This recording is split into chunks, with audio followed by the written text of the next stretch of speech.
Howdy there, film buffs. Look who it is. Straight Shooter, and I'm here again at Team Sound Studios, here for another episode of How I See It.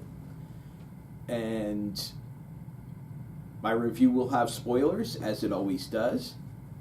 And today I'm going to be talking about Shazam. Of course, we know Shazam is a DC property, a comic book movie. Shazam is a superhero that is actually a 15-year-old kid. His name is Billy Batson, and he meets up with this wizard that passes his powers on to Billy. And when he says Shazam, he becomes a superhero, fully grown, and has a super costume, has these powers, and all that stuff. And then he says Shazam again, and he's a 15-year-old kid. So that's where the movie starts. It's the origin story, is basically the first act. And I think that's probably the best part of the movie because it shows him learning his powers, what to do as a hero. Because, you know, when you're a teenager, you don't always know what's the best course to do. So his best friend is kind of his moral compass and helps him to figure out what he should be doing. And that's pretty much how the first act goes. And then you have the supervillain, which is being introduced.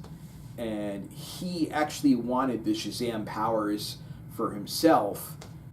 And he was rejected by the wizard because he saw that he had darkness in him. And he steals the orb that the wizard is protecting, which contains the 7 deadly sins, which are in the form of demons.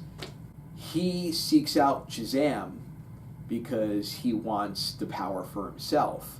And he's probably the darkest part of the movie because he's willing to kill and he doesn't care what stands in his way. He's focused on that. It's kind of a contrast in tones because you have Shazam himself, which is very lighthearted, and there's a lot of comedy there. And then you have this dark villain with demons, and he's trying to take Shazam's power for himself and kill him and everything. And that's where I thought the movie was kind of a mess as far as tones, because they didn't really know what path they wanted to go, it felt like. Like, they wanted some comedy, they wanted some dark villain action, and they wanted some superhero versus villain fight scenes. And the fight scenes were done pretty well. The effects were pretty impressive. The choreography was decent, even though a lot of the demons were CGI. But I just thought that the movie as a whole could have been more cohesive if they just said, okay, we're going to pick the middle of the road here, or we're going to go this way, or we're going to go that way.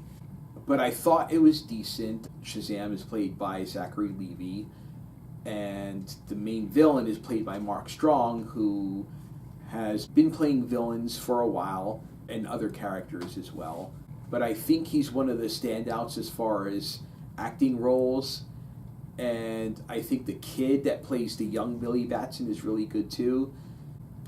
I think the movie is decent, but for a PG-13 movie, I thought it could have been a little bit more serious. And I understand that Shazam is lighthearted because he's a kid who's learning how to be a superhero, and this is an origin story.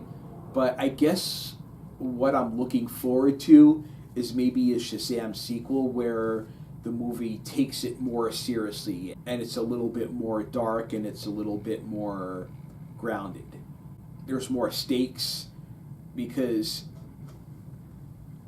even though Mark Strong plays a dark villain, you don't really get the feeling that Zachary Levi's Shazam is really threatened by him. He just brushes him off and says, you know, whatever, dude, I'll kick your ass. And I don't know. I think at the end of it, it was a decent movie. Will I own it when it comes out on video? I'm kind of on the fence on that.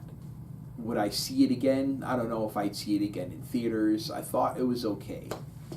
And I think that it kind of follows the trend of the recent DC movies like Wonder Woman, Aquaman. They were a bit different from the Batman versus Superman and Justice League movies.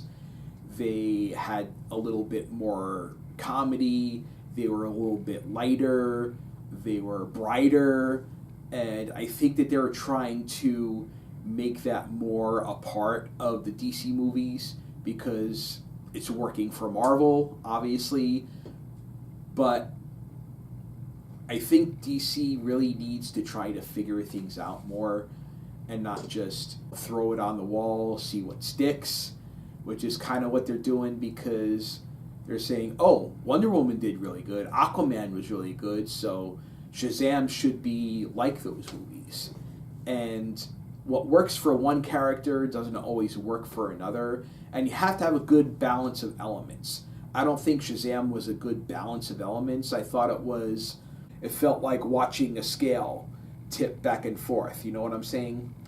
But anyway, that's how I see it. I don't regret seeing it. I'm glad I saw it, obviously, but